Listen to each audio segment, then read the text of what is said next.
రేవంత్ రెడ్డికి నేను ఒక సవాల్ విసురుతున్నా.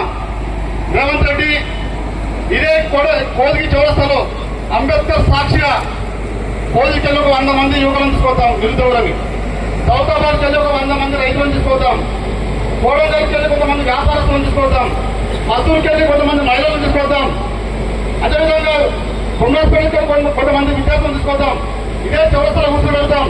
కూర్చోబెట్టి నరేంద్ర మోడీ 11 సంవత్సరాలుగా ఇచ్చినటువంటి హామీలేంది, నెరవేర్చినటువంటి హామీలేందో, నీవు ఇచ్చినటువంటి 1 సంవత్సరంలో కూడా ఇచ్చినటువంటి హామీలేంది, నువ్వు నెరవేర్చినటువంటి హామీలతో ఒకసారి చర్చ పెడతాం.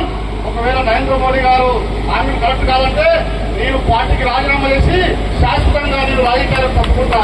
ఒకవేళ నీకు కానీ తప్పైతే నువ్వు రాజీనామా చేయి, నీ యొక్క పదవికి మళ్ళీ ఇదే కోడంగల్లా గెలిచి గెలువు నువ్వు, అప్పుడు నీ సంగతి తెలుస్తుంది. కాబట్టి నువ్వు అనవసరమైనటువంటి మాటలు మాట్లాడి గౌరవం చెప్పి ప్రపంచంలోనే ఒక ఉన్నతమైనటువంటి వ్యక్తి 11 సంవత్సరాలకు ప్రపంచానికి నాయకత్వం